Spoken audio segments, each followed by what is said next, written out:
Te quería preguntar primero, mm, ¿dónde estamos? Aquí. Bueno, asume Abelardo de la Espriella y tiene una serie de desafíos.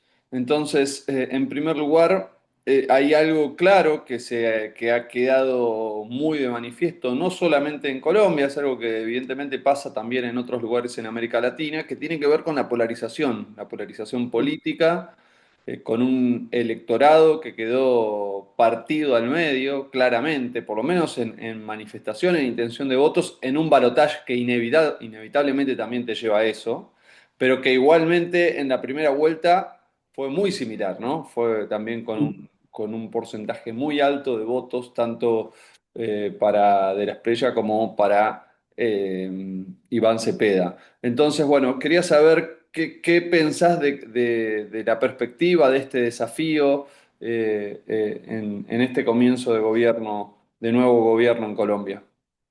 Bien, Martín. Bueno, yo creo que podría responder en dos sentidos. Primero es pensarnos un poco cómo jugó el electorado y segundo, el contexto también político en Colombia que estábamos viviendo. Frente a lo primero es que pues de la Espriella ya tuvo más de 12 millones, casi 13 millones de votos, que en su mayoría fueron motivados por la profunda insatisfacción ciudadana frente al gobierno Petro. Es decir, no estaban motivados porque confiaran en su proyecto político, sino que capitalizó lo que conocemos como el voto vergonzante, em, que se sumó por sectores que estaban disgustados o también profundamente traicionados por el proyecto de la izquierda y por los múltiples escándalos. Entonces, esa es como la primera diferencia. Mm, por el segundo lado, pues de la Espriella gana con una ventaja mínima, menos del 1%, porque fue 0,96% sobre Iván Cepeda, y que es el margen más estrecho de una elección presidencial que nosotros hemos tenido en el país. No gana con una aplastante mayoría, lo que nos muestra una evolución de esa brecha ideológica irreconciliable que tenemos a nivel territorial, desde el plebiscito por la paz en 2016. Y esto se ha dado por las narrativas de los partidos políticos y también por ese fenómeno del caudillismo político como un sistema de movimiento de masas que se da por esos grandes liderazgos que hemos tenido nosotros en esos extremos. Entonces, cuando vemos la radiografía de las últimas elecciones presidenciales, nos damos cuenta que esa brecha de la división ciudadana entre el centro de Colombia y la periferia hoy responde a las zonas de más alta vulnerabilidad, al histórico abandono estatal y a una herida que no podemos ocultar que se da por el paro nacional o el estallido social del año 2021, que destruyó claramente nuestro tejido ciudadano, pero también la confianza en las instituciones desde las bases ciudadanas más golpeadas por los efectos económicos de la pandemia. Entonces, Abelardo gana hacia el centro, pero Cepeda gana en los extremos del país donde se está viviendo toda esta situación de esta historia a la que me acabo de referir. Entonces hoy vemos un panorama electoral donde hay una ciudadanía más comprometida con la elección del presidente, pero que esa ciudadanía está actuando en relación con esos discursos o esas narrativas políticas de polarización. ¿Qué es lo positivo? Pues que hoy la ciudadanía sale a las urnas, tenemos una participación del más del 63% en segunda vuelta, que es la más alta en 24 años. Entonces aquí nos preguntamos en este panorama, la ciudadanía está más preocupada por la elección del presidente que hace muchos años, pero también responde a una posición ideológica irreconciliable entre los extremos. Y en ese sentido, ¿cuál es la perspectiva entonces? ¿Qué es lo que puede pasar pensando en el perfil del nuevo presidente? Debe pasar que Abelardo debe gobernar para un pueblo colombiano en el momento político más fragmentado del país. La estrategia del candidato terminó y esa estrategia fue una campaña polarizada muy exitosa, y ahora debe considerar que su plan incluya a la izquierda fortalecida con mayor fuerza política, tanto en el Congreso como un movimiento popular ciudadano. Debe pasar que Abelardo debe restaurar la confianza, la ciudadanía desconfía de sus nexos cuestionables con criminales, narcotraficantes y aliados del régimen Maduro, y esa tiene que ser la oportunidad para separar al Abelardo abogado del Abelardo político, desde sus nombramientos ahora en el Ejecutivo hasta la transparencia de su ejecución de gobierno. ¿Eso está sucediendo? ¿Pensás? No, no creo que esté sucediendo todavía. Estamos ante un panorama en el que no está cumpliendo ni siquiera sus acuerdos con los partidos políticos y eso le ha generado en un margen de confrontación y una distancia con el Congreso de la República, donde ya tuvo su primera, quizás como digamos, su primera batalla perdida. Mm. Bueno, justamente quería ir hacia ese lugar, porque ese es otro de los grandes desafíos. Claramente es minoría en el Congreso, donde es mayoría el pacto histórico, o primera minoría, mejor dicho, y donde a la vez tiene la posibilidad de llegar a un acuerdo con el Centro Democrático como para tratar de tejer mayorías que le permitan cierto apoyo, cierta robustez a su proyecto político. ¿Qué pensás de esa situación? ¿Cómo va a ser esa convivencia? Bueno, la distancia que ha marcado Abelardo con los partidos y el incumplimiento frente a las bases electorales se le está cobrando de alguna manera desde el Congreso. Y esto nos pone como en la perspectiva de que queda la evidencia de la debilidad de hacer consensos desde Abelardo y su nuevo partido que acaba de tener la personería jurídica, tanto así que logra poner a dos partidos antagónicos en conversaciones y en alianzas, lo que es Centro Democrático y el Pacto Histórico, logran generar una alianza en el dinamismo mismo de la política y el Congreso, donde este antagonismo logra unirse en la elección del presidente del Senado rechazando al candidato de las Espriella.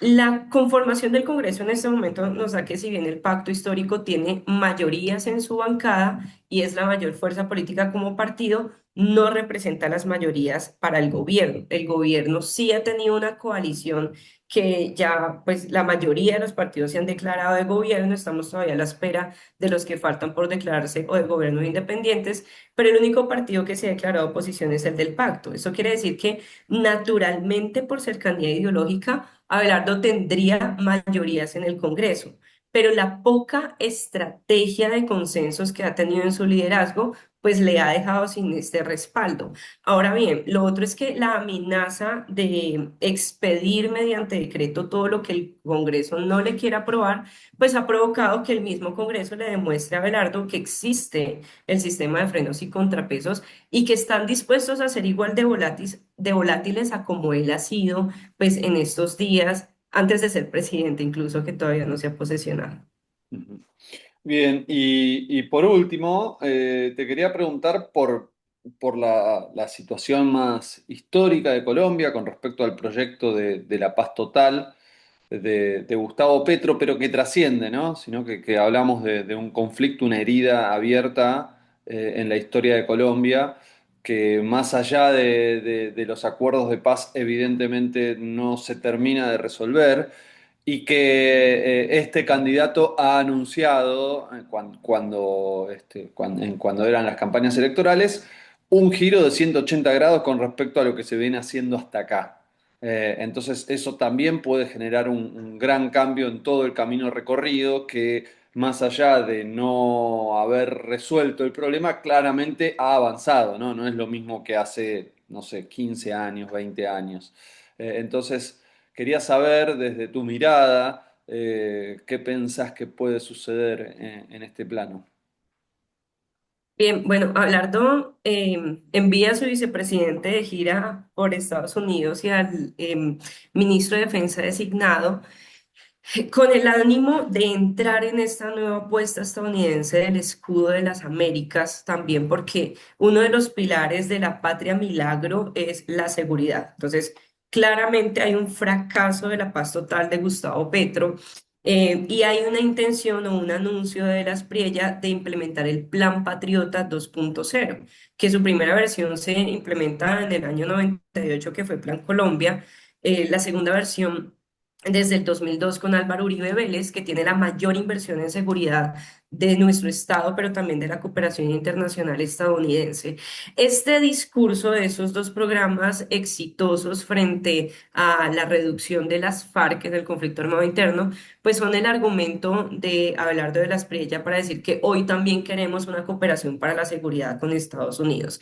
Aquí hay un panorama que debemos entender que el conflicto armado hoy en Colombia es distinto a lo que fue hace 24 o 26 años, porque en el conflicto armado de hace 26 años estaban enfrentando un gran actor que tenía el control territorial y una estructura totalmente vertical. De la insurgencia, pero que también este plan comienza a mutar a ser un plan integral de seguridad porque tendrían que enfrentar a las FARC como insurgencia, pero también como grupo narcotraficante y como grupo terrorista.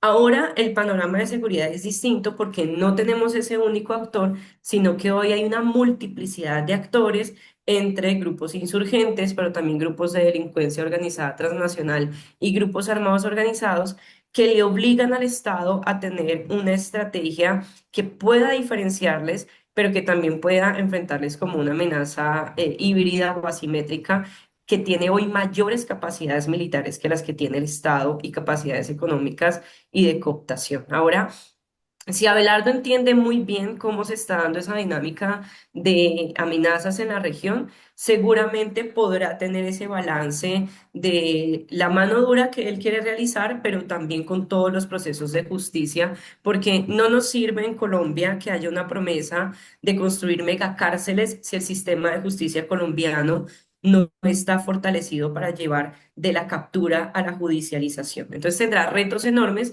y no podrá olvidar atender esos factores habilitantes que son de corte social para que en la medida que desarrolla los territorios, pues se prevenga también la ocurrencia del crimen y el reclutamiento para el crimen transnacional.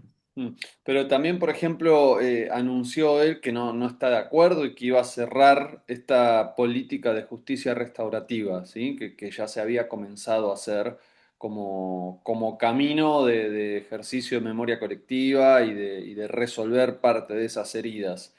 Ese cambio, ese giro, ¿qué significa? Ese giro, a mi perspectiva, tiene un mensaje muy simbólico, porque el mensaje jurídico es un poco más complejo. El mensaje simbólico, pues, tiene que ver con la narrativa de la militarización o de los símbolos que él está utilizando, que los utilizó en campaña, pero que ahora también como presidente, como la expectativa incluso de posesionarse en un cantón militar.